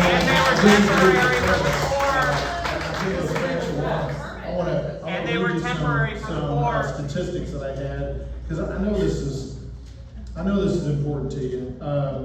Let me read you a couple things that I had put in my notes here. I may have to just dump my phone off right there. So, listen to some of these facts. After the 2017 Tax Cuts and Jobs Act, wages grew by 4.9% in 2018 and 19. I told you that, fastest jump in 20 years. The lowest 10% of earners actually saw 50% higher wage growth than the highest 10% of earners. Another fact, the top 1% now carries over 45% of the total income tax burden, which is the highest ever, while the bottom 50% pays less than it did before the 2017 Tax Cuts and Jobs Act. These are statistics you can verify. The real median household income rose by $5,000 a year immediately following the TCJA's passage. That's the largest increase in that short period of time. A household making the U.S. median income, which is $80,000. I told you that the median income for us here in East Texas is $61,000. Could see a $1,600 increase in tax liability if these are not extended. That's for hardworking Americans. I think that's just. In fact, $3 out of every $4 in tax cuts. No millionaire is hardworking. Went to individuals and families, not to corporations. Can you post that on your, can you post that? Congressman Moran, can you please post that on a newsletter, those facts that you just listed, please? With the sword. Can't talk to my water. Listen, by the way, if you're not on my newsletter, I would encourage you to do that. And we have actually used those statistics in our newsletter. Moran.house.gov is how you sign up for the newsletter. It just tells you what we're doing, what bills we filed, what speeches we've given. It helps you guys know what we're up to in Congress. We take great pride in putting a lot of substantive information in there, including this. It's been in there before. I'll talk to my team and we can see if we can scoot it back in the next couple of months. How about that?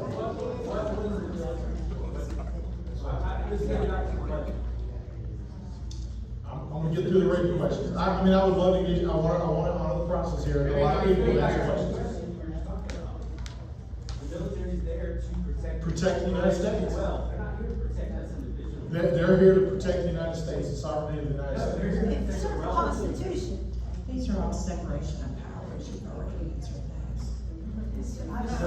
They don't exist, that's the answer. Why do you believe Democrats are anti-family? I don't know that I've said that, but let me just tell you, I think that there is a traditional family unit, a man and a woman. Listen, a father and a mother are essential to raising children. Anthropology disagrees with you. And I think that traditional institution of marriage is important to our society. Anthropology disagrees with you. The nuclear family is a modern invention. Please don't legislate on that. I'm deeply concerned about the 381 books banned at the U.S. Naval Academy to include topics on race and democracy. As someone connected to the military, especially the U.S. Navy's officers, I find it troubling that future officers are being denied access to diverse ideas. They didn't ban Mein Kampf. And if not, are you receive a well-rounded, intellectually rigorous education that reflects the freedoms they are sworn to defend. So, I wasn't aware of that, actually. I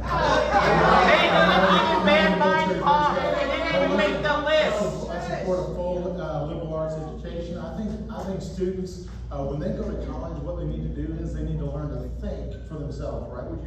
That's why we banned books, right? Helping and guide them as to how they need to think. I went to West Point for a couple of years and was glad to get that great education there. The Naval Academy, I don't know about the decision or about those books, so I think I don't know specifically on whether or not they should or shouldn't be taken out. I really would love our students, particularly in the military academies, to get a broad liberal arts education. So they can Why was mine Palm allowed to stay? Marjorie Taylor Greene's amendment to H.R. 8771 prohibits funding of USAID. You voted against and cost the average household $378. These are NGOs who have been pocketing a lot of funds that have been misused funds found by DOJ. And the money that is earmarked. So, I answered the USAID question earlier, and this goes back to the analogy. There's been a lot of misuse of funds in that area, but I happen to think that we need to exert authority across the world with economic power, and that means that there are a lot of the programs, what you're gonna see in USAID, I think, is a lot of the programs, once it's fully evaluated, back into activity and full action, because when we talk about, in particular, programs around the world that help stabilize countries, it actually provides a lot of national security for us. And so those countries with, in particular, terrorist organizations, they thrive on people that can't get food. They don't have the ability to get basics, and so. To the extent that we have appropriate activities in that area, I support that. I've been pretty clear about that. But there's some pretty atrocious things that came out of USAID.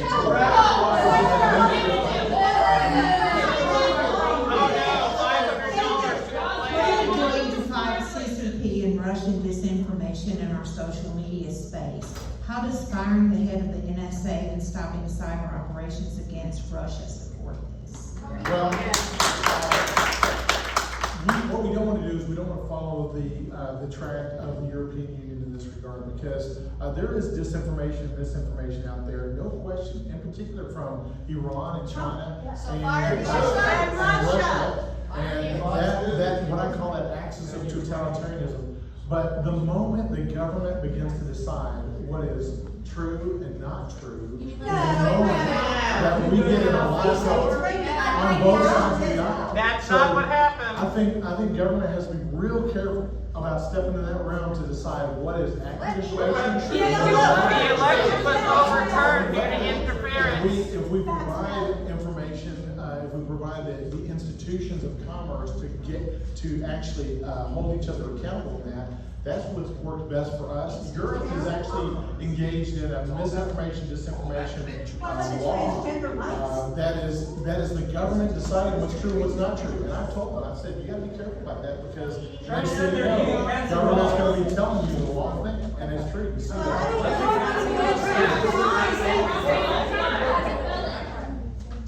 I can understand why you might want to reduce the size of government to fund a tax cut for average middle-class Americans. But why do we need to cut government services to provide a tax cut if the lion's share of those cuts go to billionaires? Well, the lion's share doesn't, by the way, That's how percentages work. listen, we are underwater with all the services. Why? Because we've grown the influence of government in so many different areas. Where it shouldn't be.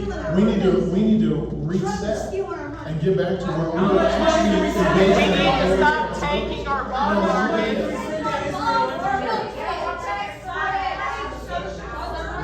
When you look at this chart on the left right here, Social services support the economy. The major healthcare programs and Social Security and the other mandatory and the interest that we're paying, It takes up everything but about 27% of the stuff that we actually spend. And then if you count the military, by the time you count military and veterans, you're only dealing with about 10% left that's really discretionary that you deal with. And so we have a spending problem across the board. We're not going to fix our debt issue unless we actually attack our overspending. Add more tax brackets for the wealthy. 1950 had a 90% marginal tax rate. This is about small businesses and manufacturers in Texas. The new tariffs are going to make it very difficult for Texas businesses who manufacture local products with imported inputs like imported upholstery on Texas-made furniture to sell their goods at competing prices. I've spoken with business owners who worry about the survival of the homegrown companies. What can you say to address this? I can say I share the concern about that. And I mentioned that earlier about my tariff stance. I actually had a really long, good discussion yesterday with a business owner in the 1st District of Texas that does the manufacturing of this type of item that you're talking about. And we talked about the difficulties of the supply chain and the prices and the uncertainty around acquiring the supplies that are needed. And I understand that. I told you guys earlier, I'm a guy that I'm okay with the short-term negotiation strategy, but long-term economic policy from putting tariffs in place. We know tariffs is just another name for tax. And the consumers are going to pay the tax in the long term. We already had trade deals. What is the We negotiation? communicated that in open hearing about 2 weeks ago with the U.S. Trade Representative, Ambassador Greer, and did that unabashedly and did that because I think that's the right perspective to take, and that's the right voice we need to have in this moment. How long are we supposed to be patient and wait for this? Secretary of Defense has made several controversial decisions and statements that raise concerns from politicizing military culture to pushing ideology that some believe threatens readiness and morale. How do you see his leadership aligning with the values and standards expected of our armed services? Yeah, I think actually he's providing leadership that is going to get us militarily ready for.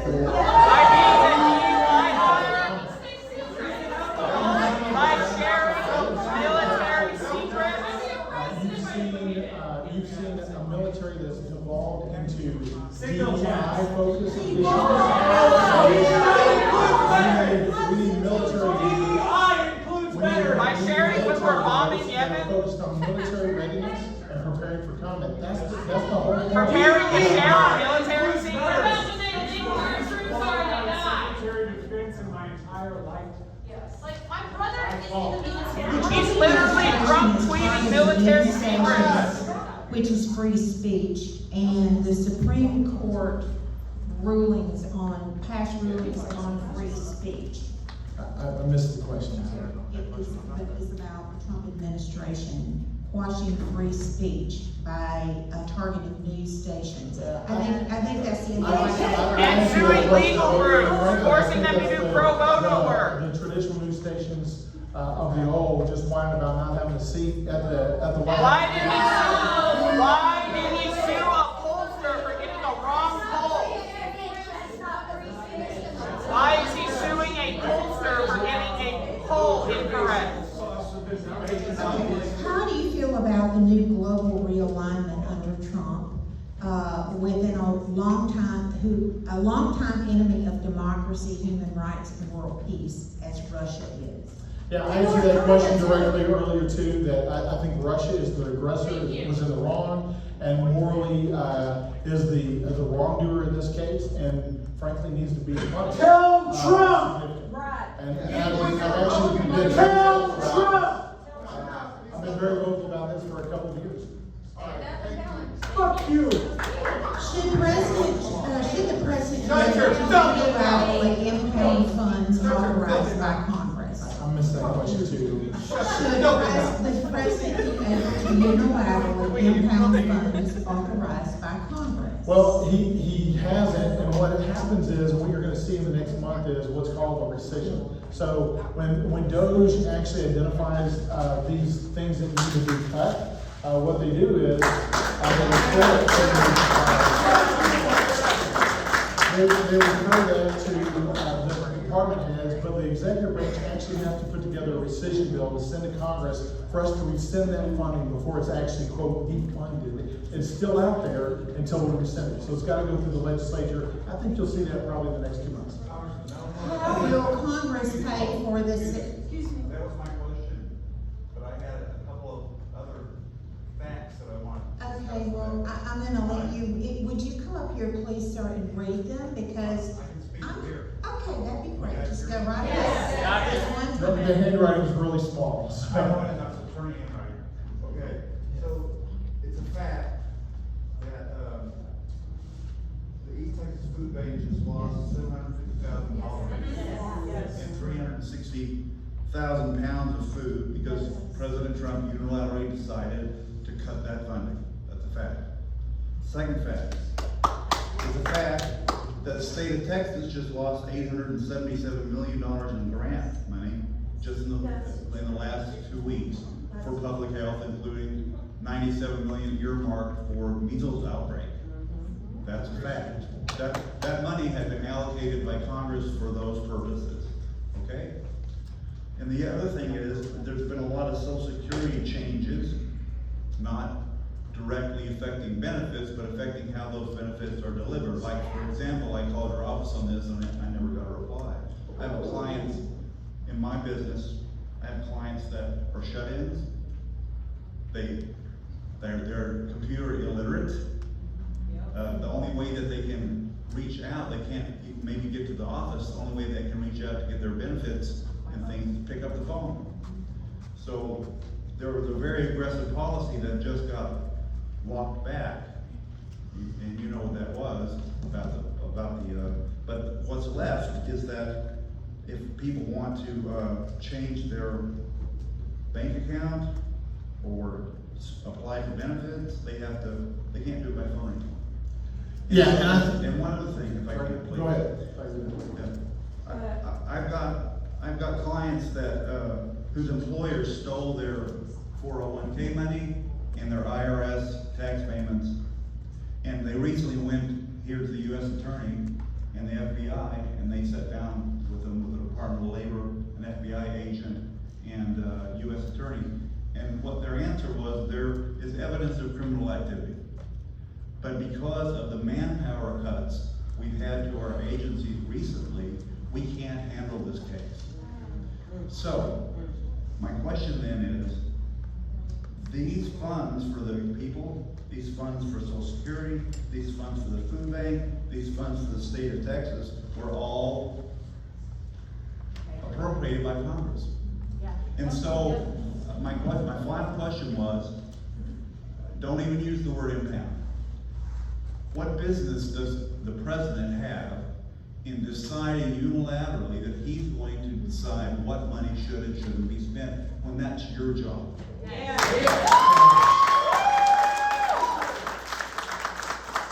It was not his job.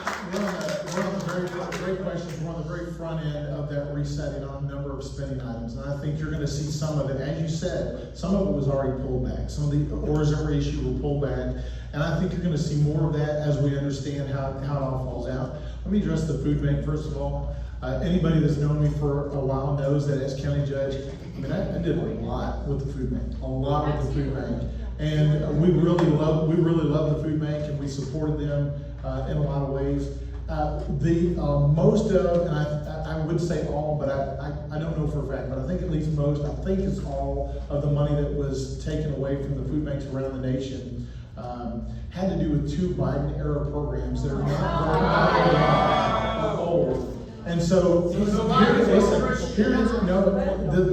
that is, it's not like it's not like the funding, and we need to figure out.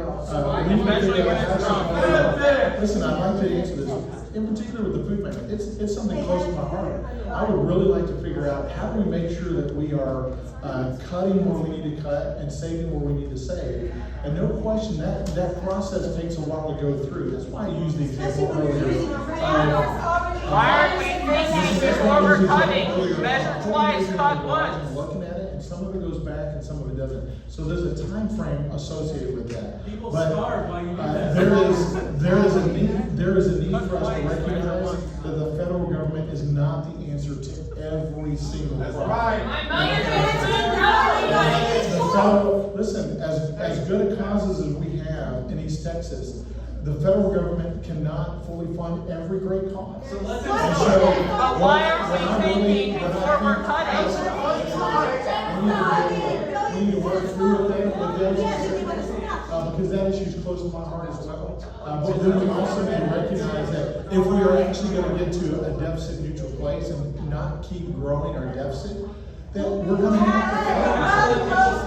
And we might start with those things that came in most recently, because those are the things that probably need to go out most quickly. Do you support the broadening of the Why aren't we January measuring 6th twice, cutting violence once? to convicted violence against law enforcement officers? So what I've said before on this J6 question is the same answer I'm going to give you today, and that is I support the equal application of the law. And what you saw in the last administration was not the equal application of the law. And in fact, there were a lot of folks that got sent to prison under J6 that should not have been sent to prison. So, and we saw very similar activity. We saw very similar activity on the other side.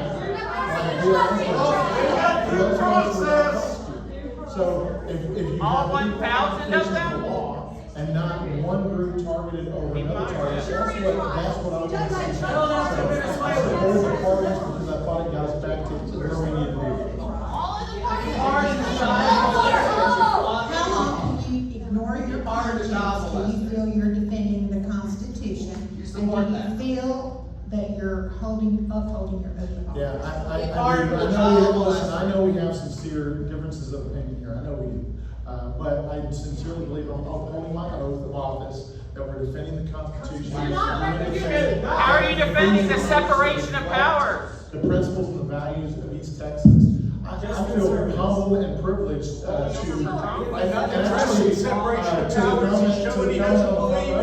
it's not just the conservatives. You heard me actually say things tonight and gave answers on questions that were contrary to what the president might take a position on, in particular on some really big issues that we talked about tonight.